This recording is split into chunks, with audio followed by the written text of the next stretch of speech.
Okay, let's talk about something that gets almost everyone's heart racing, speaking on the spot. We're going to dive into a toolkit that helps you think faster and, talk a whole lot smarter, even when you feel that pressure building. You know that exact moment, right? You're in a meeting, things are going fine, and then all eyes turn to you. Someone asks, "So, what are your thoughts?" And your brain just goes completely blank. It's just static. It's such a universal feeling of panic, but what if I told you it really doesn't have to be that way? And here's the really good news. Speaking confidently off the cuff, it isn't some kind of magical talent you're born with. No, it's a skill. And just like any other skill, you can learn it with the right set of tools. We're going to break it all down into 3 super simple parts. So, first things first, we've got to deal with the physical side of that fear.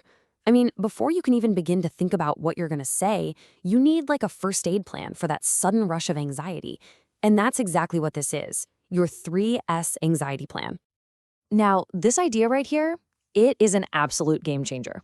Get this, you don't have to eliminate anxiety to speak well. You just need to manage it.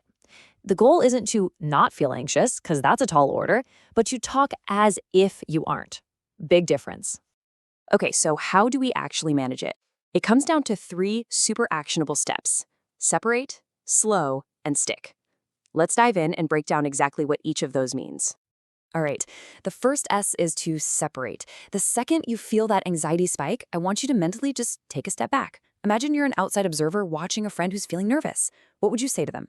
Probably something like, "Hey, it's totally normal to feel this way," or, "Those nerves are just excitement." That simple little act of separation stops you from getting totally swept away by the feeling. Next up, slow your exhales. Now, you've probably heard "take a deep breath" a million times, right? But the real magic, this secret sauce, is in the exhale. See, the longer you exhale, the more carbon dioxide leaves your body, and that sends a direct signal to your nervous system to just calm down. A really great rule of thumb is to try and exhale for twice as long as you inhale. And the bonus here, it naturally slows down your speaking pace, which is awesome.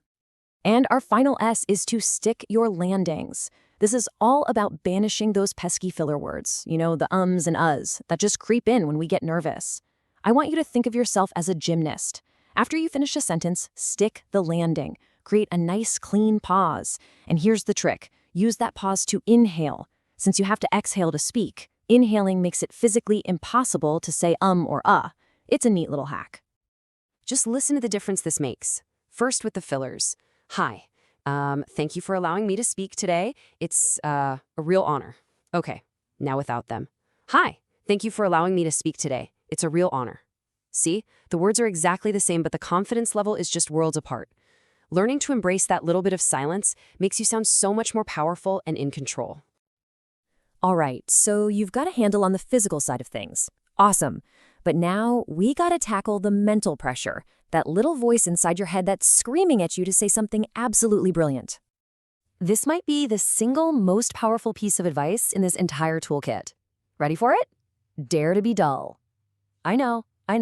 It sounds completely counterintuitive, right? But trust me, giving yourself permission to just be dull is so incredibly liberating. It just shuts down that inner critic and lets you, speak. And here's the beautiful paradox in all of this. When you stop trying so hard to be perfect or profound, your communication actually becomes smoother, way more authentic, and, ironically, a lot more compelling. You're not judging every single word before it leaves your mouth, which means you can actually be present in the conversation. So this is the key mental shift you need to make. Your goal is not to build some transcendent, magnificent cathedral of an idea. No, your goal is way, way simpler. It's to provide one useful brick for the conversation. Just one. A single logical connection, a small piece of info, or even just a relevant question. That's it. That's the whole job. Okay, so your anxiety is under control, the mental pressure is going, you're ready to contribute your brick. But what does that brick actually look like? Well, this is where a super simple structure comes in, and it's going to make sure you always have something clear and coherent to say. And listen, don't think for a second that using a structure is some kind of crutch. It's not. It's what the pros do. Experts in literally every field rely on them.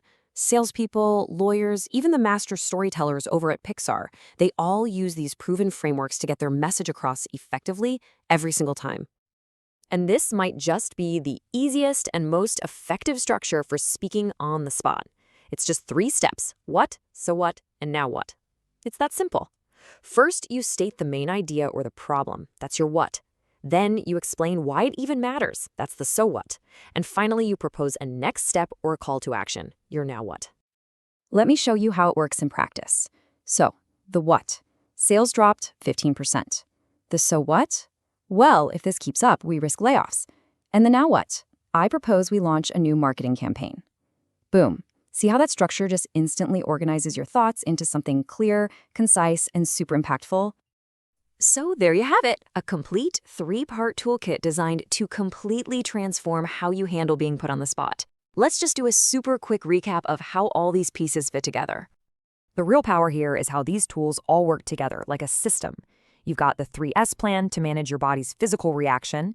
You've got Dare to be dull to release your mind from all that pressure of perfection. And then you have what, so what, now what to give you a reliable structure for your thoughts. It covers all the bases. And that really leaves us with this one final thought. The next time you're in a meeting or just in a conversation, I want you to forget about building that giant cathedral. Instead, just ask yourself this: what's the one useful brick I can contribute right now? Because that's really all it takes to start speaking with so much more clarity and confidence.